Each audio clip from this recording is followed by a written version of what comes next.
Hi friends, எல்லாருக்கும் வணக்கம். இன்றைக்கி நம்ம சேனலில் ஒரு ஹெல்த்தியான ஸ்நாக் வாழைப்பூ வடை எப்படி செய்கிறதுன்னு பார்க்கலாம். இதுக்கு நான் 1 கப் கடலைப்பருப்பை 2 மணி நேரம் தண்ணியில் ஊற வச்சு எடுத்திருக்கேன். இப்போ இதுக்கு 3 கப் வாழைப்பூ எடுத்திருக்கேன். அதை நல்லா க்ளீன் பண்ணி மோரில் போட்டு வச்சுக்கோங்க, அப்போ தான் கருக்காது. இந்த லெஃப்ட் சைடில் இருக்கிற இமேஜில் இருக்கிற மாதிரி மேலே இருக்கிற பார்ட் மட்டும் தான் நமக்கு தேவை, கீழே இருக்கிறது ரெண்டும் வேண்டாம். இப்போ நம்ம அந்த கடலைப்பருப்பு ஒரு பிளெண்டர் ஜாரில் மாற்றிக்கலாம். இப்போ இதை தண்ணியே சேர்க்காம ஒரு கொரகொரன்னு ஒரு பேஸ்ட் மாதிரி அரைச்சிக்கோங்க. நம்ம மசால் வடைக்கு அரைப்போல அந்த மாதிரி.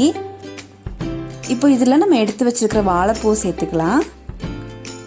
இது சேர்த்துட்டு இதையும் அதே மாதிரி கொரகொரன்னு பேஸ்ட் மாதிரி அரைச்சிக்கலாம். இப்போ உங்களுக்கு இது அரைக்கிறது கஷ்டமாக இருந்தால் நீங்கள் ஒரு சின்ன மிக்ஸி ஜாரில் கொஞ்சம் கொஞ்சமாக சேர்த்து அரைச்சிக்கோங்க. இந்த மாதிரி இருக்கட்டும். இப்போ இதை நம்ம ஒரு மிக்சிங் பவுலில் மாற்றிக்கலாம். மாற்றிட்டு இதில் பொடியாக நறுக்குன ஒரு பெரிய வெங்காயம் சேர்த்துக்கோங்க. அது கூட 1 டேபிள் ஸ்பூன் பொடியாக நறுக்குன இஞ்சி, அப்புறம் 4லேருந்து 5 பச்சை மிளகாய், அப்புறம் கொஞ்சம் கருவேப்பிலை. இதில் 1 டேபிள் ஸ்பூன் சோம்பு சேர்த்துக்கலாம். இதுதான் இதுக்கு மெயின் ஃப்ளேவர். அப்புறம் தேவையான அளவு உப்பு, இதெல்லாம் சேர்த்துட்டு நல்லா மிக்ஸ் பண்ணி விட்டுருங்க. இப்போ நம்ம வடை மாவு ரெடி ஆகிடுச்சு. நம்ம வடை போட்டுடலாம். எண்ணெய் மீடியம் ஃப்ளேமில் இருக்கட்டும். இந்த மாதிரி வடை எடுத்துக்கோங்க. சின்ன சின்ன வடையாக போடுங்க, அப்புறம் தான் நல்லா வேகும்.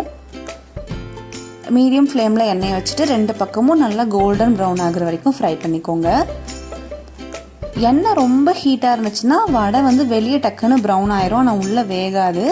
ஸோ மீடியம் ஃப்ளேமில் வச்சு நல்லா ஃப்ரை பண்ணிக்கோங்க. இப்போ நம்ம வாழைப்பூ வடை ரெடி. இந்த ரெசிபி செஞ்சு பார்த்துட்டு எப்படி இருந்துச்சுன்னு மறக்காமல் எனக்கு கமெண்ட்டில் சொல்லுங்கள். இந்த வீடியோ உங்களுக்கு பிடிச்சிருந்துச்சுன்னா லைக் பண்ணுங்கள், சப்ஸ்கிரைப் பண்ணுங்கள்.